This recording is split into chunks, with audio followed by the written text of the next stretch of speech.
And a very good evening to all my viewers out there. We are here in Laval tonight, doing a little Laval walk here on the corner of Curie Laval, which is a street right here.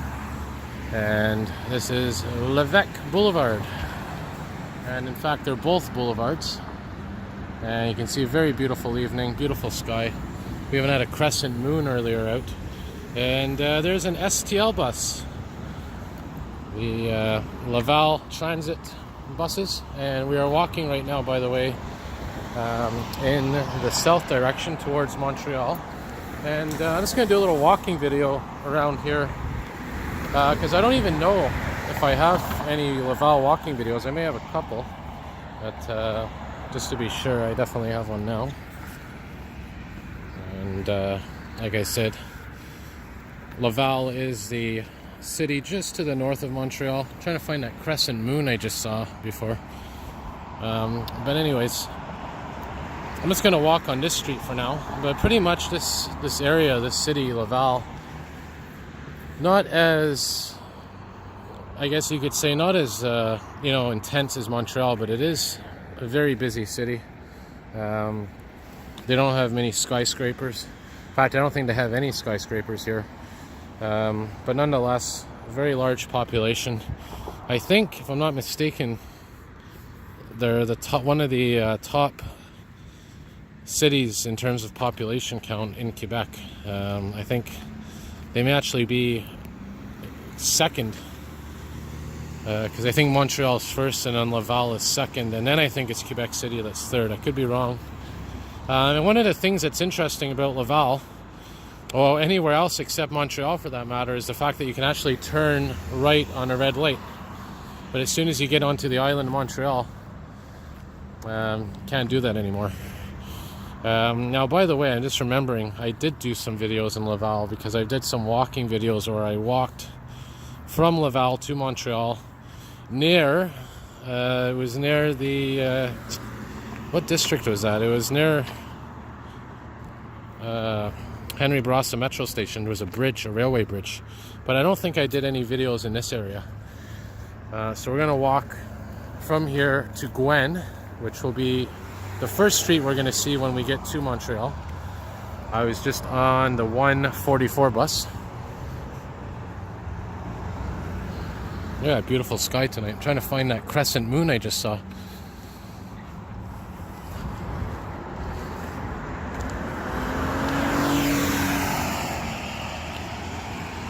But anyways, as we get to Montreal, as we get to this bridge, we're going to see the Rivière de Prairie, and we're going to get to see what kind of water level it's at, because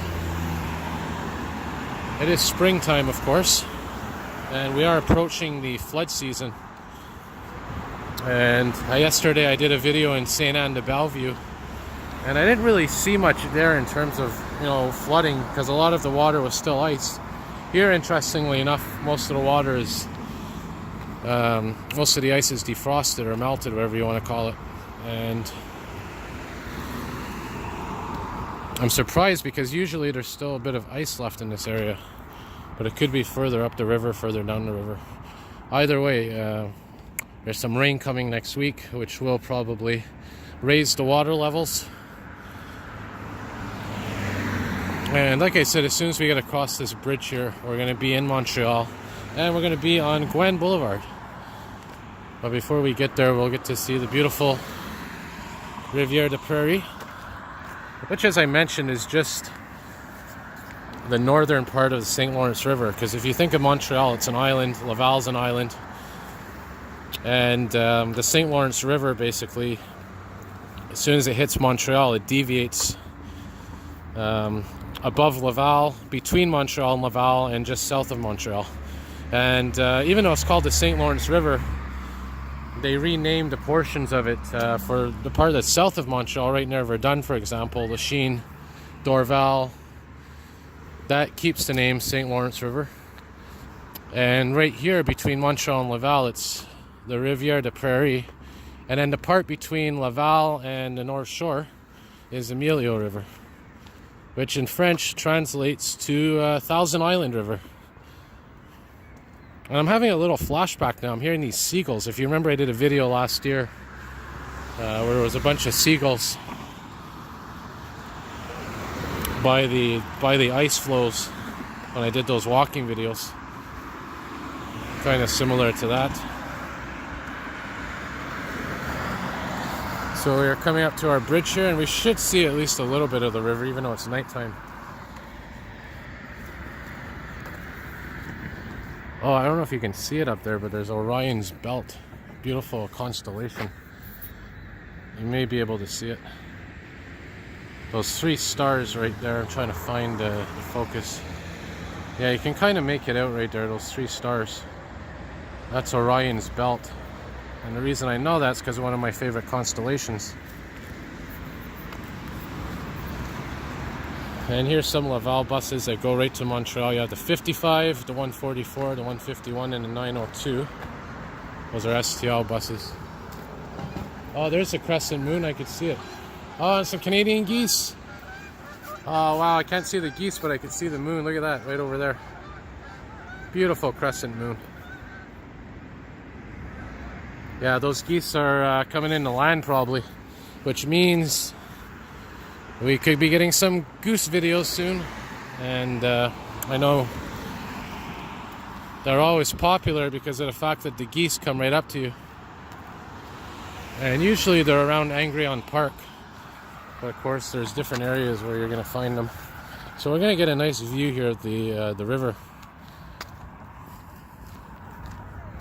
And by the way, here's the sign telling us, coming up here, Ile de Montreal, you cannot turn right on red lights. So we'll walk over here, and like I said, our river's coming up. This is Parc Saint-Maxime. Oh, maybe we can actually go down here. Yeah, let's go down here for a quick moment, where this beautiful bike path is here, and see if you can see anything interesting. This goes under the bridge. And here's a map, by the way, where we are if you're curious.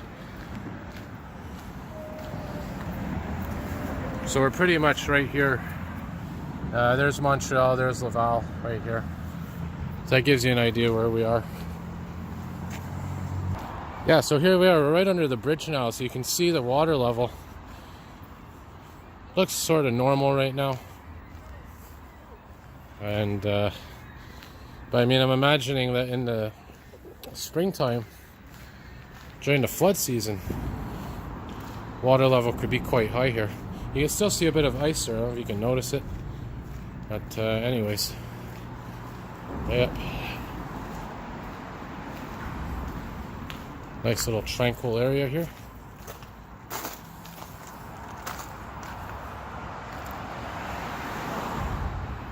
And those lights in the distance that you see flashing, I think they're hydro pylons, hydro towers. So we'll continue walking here, and we'll actually get on the other side of this road.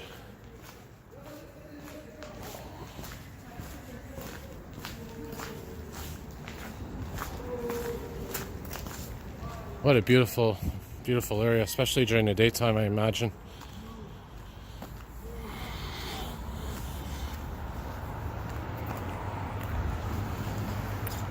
So now we're pretty much on the west side of our street, which is fine because I could just do a walking video on the side. Hopefully there's a sidewalk. That could be a problem actually. Yeah, we got a sidewalk here, okay. So we did a little bit of a loop there, which is no problem. Oh, check out this house down here. I want to... Got a little sidetrack, but look at this. Look at the lights on the gallery there, the front porch. They look like candles, but it's just the effect that they have. It's really cool. So anyways, we're going to continue our walk. Hey, we got a little sidetrack there, but it's alright. We're in Laval here, filming new territory.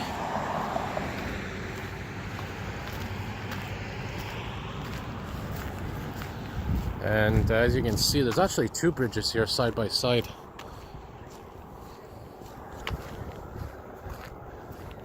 And we're continuing our walk now on this bridge. Oh yeah, by the way, there's something that happened with YouTube. They changed their policy when it comes to live streaming. As you know, many of my viewers know, there's been a couple of times where I've done some live streams, whether it's breaking news stories or whatever. And what they did is they changed the policy where you're going to need 1,000 subscribers to do live streams. And yeah, just some kids behind me who are goofing off. But anyways, yeah, it's kind of frustrating, you know, because when it comes to breaking news stories or live events, those live streams could be interesting. And also, the other factor here is, you know, I understand YouTube's trying to keep themselves clean, and you know, but on the other hand, you know, for people like me that don't have 1,000 subscribers, it's frustrating because, you know, I try to give you all some good content, and I know it doesn't. I know it doesn't make sense sometimes what YouTube does, but whatever, it is what it is. And speaking of 1,000 subscribers, I'm hoping I get to there by this time next year. So, you know, to all my subscribers out there, thank you all for your continuing support. And I hear some geese, and I see some planes coming in the land. Yep, very beautiful area here. So I'll wrap it up once I get to the end here. And a view facing west. Oh man, those apartments look beautiful.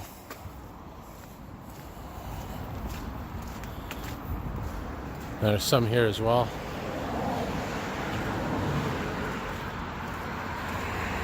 Yeah, so I mean, there is still some ice and snow left, especially on the edges, as you can see here. But like I said, end of April, early May is when we will really be able to tell what the flood season will be like or won't be like.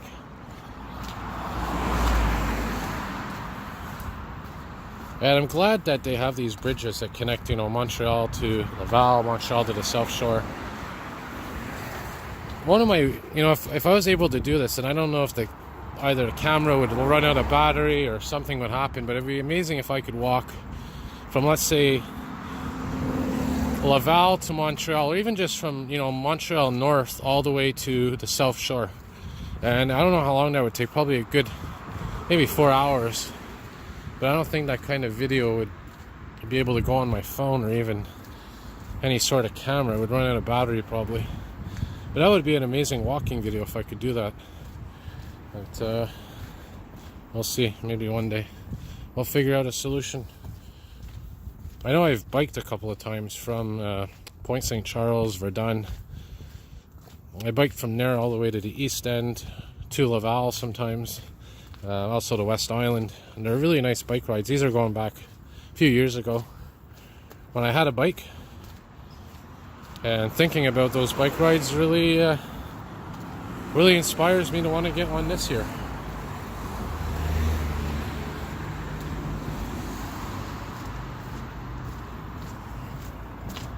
So we're coming up here to Gwen Boulevard.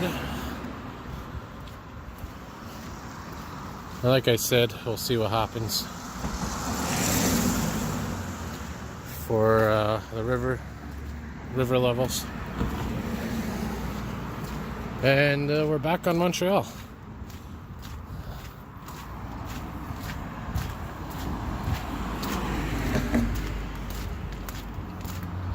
And by the way, down there I think is Belmont Park, which I did a video of once. So cut the video here, and as always, have a good night all. More videos to come.